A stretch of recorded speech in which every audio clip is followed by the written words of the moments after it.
Welcome to the Antonio Zamora podcast that discusses a variety of scientific topics. 12,900 years ago, there was a terrible catastrophe in North America. All large animals weighing more than 100 pounds, the so-called megafauna, became extinct. This included mastodons, camels, American lions, and saber-toothed tigers. Humans were not spared.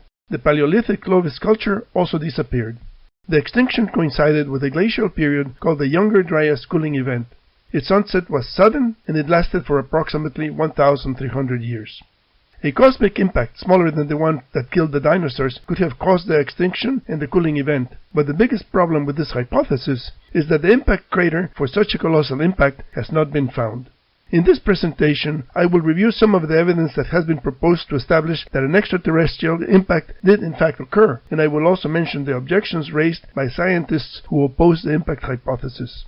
I will conclude by describing how the mathematical study of the Carolina Bays can help to find the location of the extraterrestrial impact and estimate the energy of the cosmic collision. In 2007, Firestone and 25 co-authors proposed that an extraterrestrial impact caused the extinction of the North American megafauna and triggered the Younger Dryas cooling event. This paper reported microspherules and anodiamonds at the Younger Dryas boundary as evidence of an extraterrestrial explosion over North America that destabilized the Laurentide ice sheet and caused extensive biomass burning. Samples were taken from 15 Carolina bays because previous authors had proposed that the bays had originated from an extraterrestrial impact. Since no crater had been found, Firestone proposed that one or more large, low-density extraterrestrial objects exploded over northern North America. Based on hypervelocity impact research by Professor Peter Schultz, he also suggested that multiple large meteorites hitting the 2-kilometer-thick Laurentide ice sheet at angles less than 30 degrees would have left negligible traces after the glaciers melted. In 2009, Firestone replied to criticism about the 2007 paper. Firestone maintained that the spherules at the Younger Dryas boundary were suitable indicators of an extraterrestrial airburst, and that the conflicting dates for the Carolina Bays could have resulted from inadvertent sampling of older sediment that may have shifted over time. He also renewed his assertion that an impact on the Laurentide ice sheet could have shielded the ground and prevented the formation of a crater, as had been demonstrated by Professor Schultz. Firestone pointed out that the radial alignment of the Carolina Bays and the Nebraska rainwater basins was an indication of an extraterrestrial explosion in the Great Lakes or Hudson Bay, as shown in this image. He attributed the formation of the elliptical depressions to the wind from the shockwave, which he said was consistent with the theory that the bays were aeolian in origin, as proposed by previous researchers. Firestone's 2009 paper brought attention to the Nebraska rainwater basins that had been discovered in 2001. By 2010, the wide availability of LiDAR data allowed Michael Davias to integrate hundreds of LiDAR images with Google Earth. He used great circle trajectories adjusted for the Coriolis effect to calculate the convergence point of the bays at Saginaw Bay. Previous attempts by others to find the focal point had failed because they had used straight lines on flat maps and they had ignored the flight time of the projectiles. The discovery of the Nebraska rainwater basins was crucial for the triangulation effort because previous impact researchers had thought that projectiles of extraterrestrial origin had formed the Carolina Bays. In addition to calculating the convergence point, Michael Davias established a publicly available LiDAR database that is a great resource for research on the Carolina Bays. In 2011, Nicholas Peintner and 6 other university professors from the US, the UK, and Austria collaborated on a Requiem paper declaring the death of the Younger Dryas impact hypothesis. In the Roman Catholic Church, a Requiem is a mass for the repose of the souls of the dead. The paper went point by point over Firestone's claims and showed that none of his evidence could be conclusively considered indicative of an extraterrestrial impact. Firestone's papers had not shown an impact crater, meteorite fragments, petrographic shock metamorphism, enrichment of siderophile elements, or other criteria established by impact science. The microspherules reported by Firestone had not been established by any previous research as a specific characteristic of extraterrestrial impacts. The Requiem paper referenced a 2007 publication by Ivester that described an episodic formation process for the Carolina Bays. The Requiem paper was very influential in stopping funding and research on the Carolina Bays. In 2012, Mark Boslow, a physicist, and 15 co-authors published their objections to a Younger Dryas impact event and its hypothesis. They noted that several versions of the younger Dryas impact hypothesis had been published and that the fragmentation and explosion mechanisms proposed for some of the versions did not conserve energy or momentum, that physics-based models had not been presented to support the various concepts, and that the chance of a large comet impacting the Earth during the time period specified was infinitesimal. In addition, the authors listed three major objections. First, there is a lack of impact evidence because no impact craters of the appropriate size and age are known, and no shock material or other features diagnostic of impacts have been found in younger Dryas sediments. Second, the climate and archaeological features attributed to a younger Dryas event can be explained by mechanisms that do not require an impact. And third, the authors believed that the younger Dryas proponents misrepresented some of the evidence used to argue for an impact, and several independent researchers were unable to reproduce reported results. The lack of impact evidence is a justifiable criticism, but misrepresentation of evidence is a grave accusation against the honesty of the scientists, and this has created great hostility between proponents and opponents of the younger Dryas impact hypothesis. The proponents of an extraterrestrial impact at the younger Dryas boundary are very persistent and not easily discouraged by criticism. In 2012, several papers evaluated the microspherular evidence, and additional microspherules were found in Mexico. In 2013, James Whitkey and 27 other collaborators quantified the amount of microspherules across 4 continents attributed to an extraterrestrial impact. This was one of the largest investigations undertaken regarding spherular geochemistry and the processes of spherular formation. The spherules from 18 sites across North America, Europe, and the Middle East were investigated with X-ray spectroscopy and scanning electron microscopy. The research also produced spherules from wood in the laboratory at more than 1,730 degrees Celsius, indicating that impact-related incineration of biomass may have contributed to spherule production. The authors estimated that 10 million tons of spherules from a cosmic impact were distributed across 50 million square kilometers. Before the ink was dry on Whitkey's paper, Boslow and 3 co-authors sent a letter to the Proceedings of the National Academy of Science repeating the criticism that the impact hypothesis did not have a physics-based model and that the arguments presented in the paper demonstrated the misunderstanding of comets as well as the physics of airbursts. Whitkey's paper was criticized for the description of how comets break apart by gravitational forces, and also for stating that the thermal radiation of the comet passage was enough to melt iron-rich and silicon-rich surface sediments at more than 2,200 degrees Celsius. Boslow clarified that such temperatures are only exceeded in the air shock during brief hypervelocity transit over a small area near the front of the bow shock before a complete ablation or dark flight. Of course, Boslow is right about the physics. He has conducted many computer simulations of impacts and he has extensive experience with meteorites. An obvious question is, why don't these guys get together and work on a model that is acceptable to all, instead of just throwing barbs at each other? In 2013, Petayev and his Harvard University co-authors found a large platinum anomaly in the Greenland ice sheet that added support to an extraterrestrial event at the younger Dryas boundary approximately 12,900 years ago. Platinum is a siderophile element that could have originated from an extraterrestrial impact. The platinum anomaly at the younger Dryas boundary occurs in many places in North America, according to a publication by Christopher Moore in 2017. The layer with platinum is consistent with the Greenland ice sheet data that indicated atmospheric input of platinum-rich dust. This platinum anomaly may serve as a widely distributed time marker for correlation with the onset of the younger Dryas cooling event. Unlike the microspherules that continue to be contested as evidence of an extraterrestrial impact, the platinum anomaly reported by Petayev looks like solid evidence that there was an extraterrestrial impact at the younger Dryas boundary. Petayev proposed that the projectile was an iron meteorite that was unlikely to result in an airburst, which means that it must have impacted the Earth's surface. Even though Firestone called attention to the radial alignment of the Carolina Bays and the Nebraska rainwater basins in his 2009 paper, subsequent research on the younger Dryas impact hypothesis tried to avoid association with the impact origin of the bays because there was a perception in some scientific communities that the research was unprofessional due to the early naive bay genesis claims.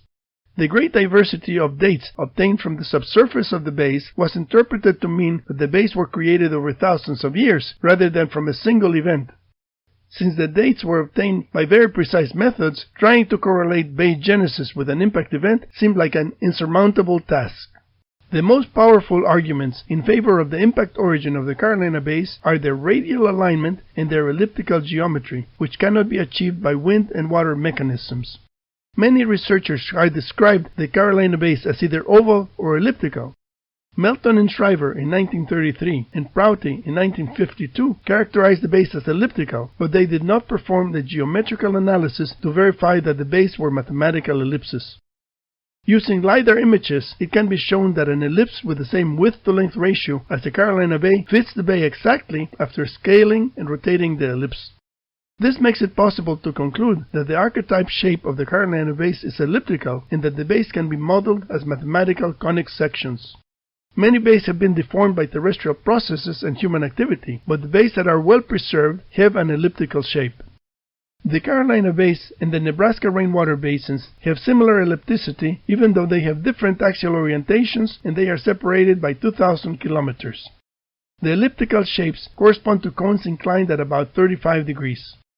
The predominant elliptical geometry with width-to-length ratios of 0.58 plus or minus 0.05 is the most convincing evidence that the bays were not formed by ordinary terrestrial processes. The Carolina Bays and the Nebraska rainwater basins are found on unconsolidated soil close to the water table. The bays in Nebraska are on terrain that is 600 to 700 meters above sea level on ground that has not been close to any sea for 60 million years. The occurrence of elliptical features with identical geometry in Nebraska and in the East Coast, oriented toward the convergence point in Michigan, requires a better explanation than just aeolian and lacustrine mechanisms that cannot guarantee the shape or orientation of the resulting structures. The glacier ice impact hypothesis, published in 2017, proposed that the Carolina Bays and the Nebraska rainwater basins were made by secondary impacts of glacier ice ejected by a meteorite impact on the Laurentide ice sheet approximately 12,900 years ago. The impacts of the ejected ice chunks with energies of 13 kilotons to 3 megatons produced seismic vibrations that liquefied on consolidated ground, and the ice projectiles created conical cavities inclined at about 35 degrees that were remodeled into shallow elliptical bays by viscous relaxation. The extraterrestrial impact and the saturation bombardment by the glacier ice boulders caused an extinction event within a radius of 1,500 kilometers from the impact point. Water ejected above the atmosphere produced a fog of ice crystals in low Earth orbit that blocked the light of the sun and triggered the global winter. Although the creation of the Carolina Bays could have occurred at any time during the Ice Age, the date of the extraterrestrial impact is deduced from the disappearance of the North American megafauna and the onset of the Younger Dryas cooling event. The glacier ice impact hypothesis used an experimental physical model to demonstrate the creation of conical impact cavities and viscous relaxation. The model made it possible to determine the origin of the raised rims around the Carolina Bays, the mechanism for the formation of overlapping bays, the stratigraphic restoration of the subsurface, and the deformation of bays on inclined terrain. The creation of the bays by plastic deformation on liquefied ground, followed by stratigraphic restoration through viscous relaxation, explains why the dates of the subsurface of the Carolina Bays correspond to the date of the terrain, but not to the date of bay formation. This makes it possible to ignore the diverse dates of the terrain and associate the emplacement of the bays with the extinction event. Every time a new publication comes out in support of the Younger Dryas impact, many critics rush to contradict the evidence in a perverse game of whack-a-mole. Of course, it is necessary for the science to be right, but the objections by themselves do not advance our knowledge of what happened 12,900 years ago. It is almost as if the critics just want another bibliographic citation and don't really care about correcting the myths that the megafauna were exterminated by Paleolithic people or climate change, and that the bays in Nebraska and the East Coast were made by wind and water. Correlating ellipses with cones, which was something known to the ancient Greeks, and making a conjecture that the radial orientation of the bays may provide information about the location of an extraterrestrial impact may not seem controversial, but there are critics who think that even if the bays were actually caused by an impact, Google Earth depictions of the Carolina Bays are unacceptable as evidence to prove that such an event occurred. This is absurd. New imaging technologies like Google Earth and LiDAR expand the frontiers of science. The telescope opened the heavens to Galileo, and LiDAR has given us a clearer view of the Earth's surface. With the telescope, Galileo found that the surface of the Moon was covered with craters, and LiDAR has enabled us to see that many Carolina Bays are perfect ellipses, which can be treated mathematically as conic sections. The glacier ice impact hypothesis uses the laws of physics as the mathematical foundation for calculating the characteristics of the Carolina Bays and the extraterrestrial impact. The conic sections representing the Carolina Bays and the convergence point in Saginaw Bay provide the initial conditions for the physics-based model. The bay geometry provides launch and impact angles. Ballistic equations using the distance between the convergence point and the bay provide the speed, height, and flight time of the trajectories. Yield equations correlating energy with crater size provide the mass and volume of the glacier ice projectiles. The energy of the extraterrestrial impact can be estimated by combining the information from all the bays using the laws of energy conservation.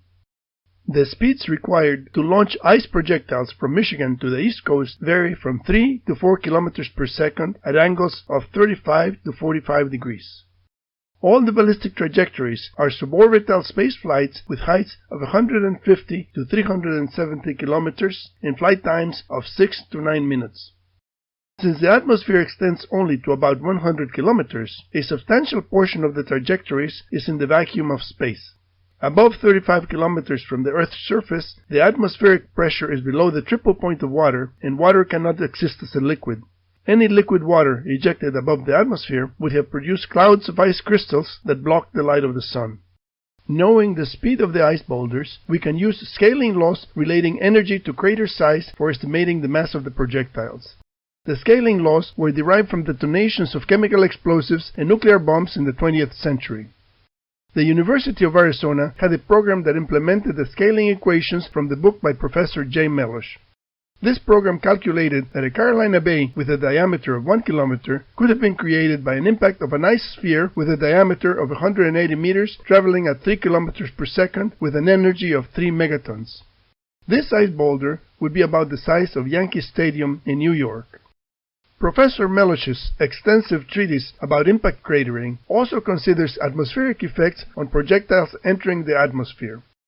Atmospheric drag and gravity in the presence of ablation interact to slow down a constantly shrinking projectile and make its angle of impact more perpendicular to the surface.